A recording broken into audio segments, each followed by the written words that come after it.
నమస్కారం. ఈరోజు మనం ఇండియన్ సినిమా గురించి మాట్లాడుకుందాం. ఇండియన్ సినిమా అంటే ఏంటి? ఈ ప్రశ్నతోనే మన చర్చను మొదలుపెడదాం. చాలామందికి, ముఖ్యంగా మన దేశం బయట వాళ్లకి దీనికి జవాబు చాలా సింపుల్: బాలీవుడ్. వాళ్ల దృష్టిలో ఇండియన్ సినిమా అంటే హిందీ సినిమానే. కానీ అసలు నిజమేంటంటే, ఇండియాలో ఉన్న 30కి పైగా ఫిల్మ్ ఇండస్ట్రీస్లో బాలీవుడ్ కేవలం ఒక్కటి మాత్రమే. అవును, విన్నది నిజమే. షాకింగ్గా ఉంది గదా? సరే, అయితే పదండి మిగతా ఇండస్ట్రీల సంగతేంటో చూద్దాం. నిజానికి భారతదేశంలాగే మన సినిమా కూడా ఒకే పరిశ్రమ కాదు, అది ఎన్నో విభిన్నమైన పరిశ్రమల అద్భుతమైన విశ్వం. రండి, ఈరోజు ఆ విశ్వంలోకి ఒక చిన్న ప్రయాణం చేద్దాం. అంటే మనం కేవలం బాలీవుడ్ గురించే మాట్లాడుకోబోట్లేదు. దేశం నలుమూలలా తమకంటూ ఓ ప్రత్యేక గుర్తింపు తెచ్చుకున్న ఆ శక్తివంతమైన చిత్ర పరిశ్రమల గురించి తెలుసుకోబోతున్నాం.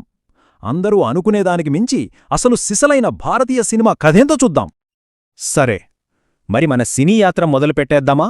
మనం మొదటి మజిలీ ప్రపంచ పటంలో భారత సినిమాకు ఒక అడ్రస్గా నిలిచిన చోటు. రైట్, మనం మొదట వెళ్తున్నది ముంబైకి. హిందీ చిత్ర పరిశ్రమకు ఇది గుండెకాయలాంటిది. ప్రపంచమంతా దీన్ని బాలీవుడ్ అని పిలుస్తుంది. బాలీవుడ్ అంటేనే ఒక బ్రాండ్ కదా. హిందీ భాష, ముంబై నగరం కేంద్రంగా నడిచే ఈ పరిశ్రమకు అసలైన ప్రాణం ఆ గ్రాండ్ సాంగ్స్, కళ్ళు చెదరే డాన్స్ సీక్వెన్సులు. అందుకే చూడండి, అమితాబ్ బచ్చన్ నుంచి షారుఖ్ ఖాన్, దీపికా పదుకొన్ వరకు వాళ్ల స్టార్డమ్ దేశ సరిహద్దులు దాటిపోయింది. 1000కి పైగా సినిమాలు, అది ప్రతి ఏటా. ఒక్కసారి ఊహించుకోండి ఆ ప్రొడక్షన్ స్కేల్ ఏ రేంజ్లో ఉంటుందో. అందుకే బాలీవుడ్ ప్రపంచంలోనే అతిపెద్ద ఫిల్మ్ ఫ్యాక్టరీలలో ఒకటిగా నిలిచింది. ఇది జస్ట్ ఒక నంబర్ కాదు, గ్లోబల్ స్టేజ్పై మన సినిమా ఇంపాక్ట్కి ఇదొక నిదర్శనం. సరే, అది బాలీవుడ్ కథ. ఇప్పుడు మనం దేశంలో మరో సినీ సామ్రాజ్యం వైపు వెళ్తున్నాం. ఎందుకంటే ఇక్కడి సినిమాలు సరికొత్త చరిత్ర సృష్టిస్తున్నాయి. దక్షిణాది సినీ శక్తి ఏంటో ప్రపంచానికి చూపిస్తున్నాయి. అందులో మన మొదటి స్టాప్ కథలతో అద్భుతాలు చేసే మన టాలీవుడ్. హైదరాబాద్ కేంద్రంగా నడిచే తెలుగు చిత్ర పరిశ్రమ భారీ కథలకు, ఊహకందని విజువల్స్కు పెట్టింది పేరు. టాలీవుడ్ అంటేనే ఒక ఎపిక్ ఎక్స్పీరియన్స్. అంతేగా, కథ ఎంత చిన్నదైనా సరే దాన్ని తెరపై చూపించే విధానం మాత్రం చాలా గ్రాండ్గా ఉంటుంది. ఇక బాహుబలి, ఆర్ఆర్ఆర్ లాంటి సినిమాలైతే ఏకంగా ఆస్కార్ వేదిక వరకు మన తెలుగు సినిమా సత్తాను తీసుకెళ్లాయి. అది మనం చూశాం. ప్రభాస్, ఎన్టీఆర్, సమంత వీళ్ళంతా ఇప్పుడు పాన్ ఇండియా కాదు, పాన్ వరల్డ్ ఐకాన్స్గా మారిపోతున్నారు. హైదరాబాద్ నుంచి మన ప్రయాణం ఇప్పుడు తమిళనాడు రాజధాని చెన్నైకి. ఇది కోలీవుడ్ అడ్డా. ఇక్కడ కథే హీరో అంటారు, కానీ ఆ కథను తమ భుజాలపై మోసే సూపర్ స్టార్లకుండే ఫాలోయింగ్ మాత్రం మాటల్లో చెప్పలేం. అయితే దక్షిణాదిలో ఈ రెండు మాత్రమే కాదు సుమా.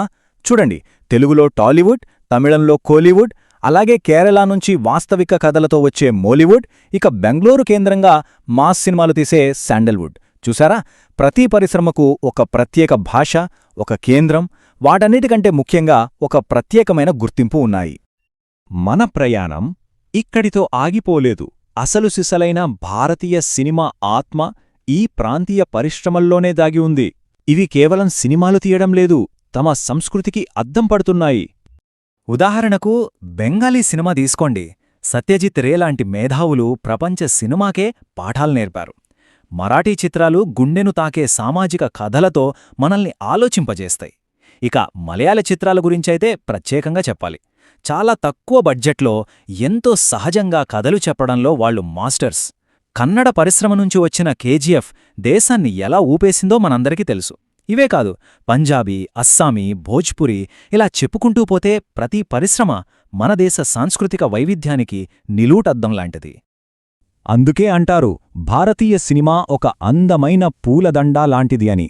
ప్రతి ప్రాంతీయ పరిశ్రమ అందులో ఒక భిన్నమైన పరిమళం వెదజల్లే పువ్వు అనమాట. అవన్నీ కలిస్తేనే ఆ దండకు అంత అందం.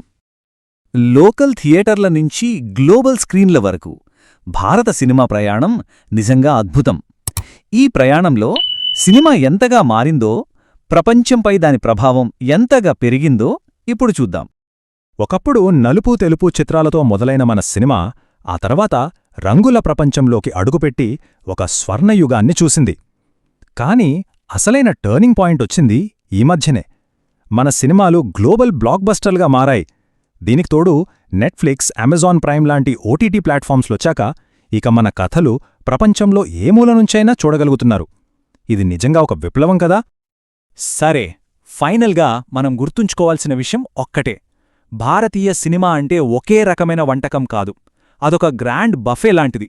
ప్రతి ఒక్కరి టేస్ట్కి సరిపోయే కథ ఇక్కడ దొరుకుతుంది. ఈ డైవర్సిటీని అర్థం చేసుకోవడానికి ఒక చిన్న ఉదాహరణ చూద్దాం. ఒకవైపు అట్టహాసమైన విందు భోజనం లాంటి బాలీవుడ్, మరోవైపు మనసును హత్తుకొనే, మన జీవితానికి చాలా దగ్గరగా ఉండే కథలతో మలయాళ సినిమా. ఈ రెండిటి మధ్యలో ఎన్నో రకాల రుచులు, ఎన్నో విభిన్నమైన కథలు. అది మన సినిమా గొప్పతనం.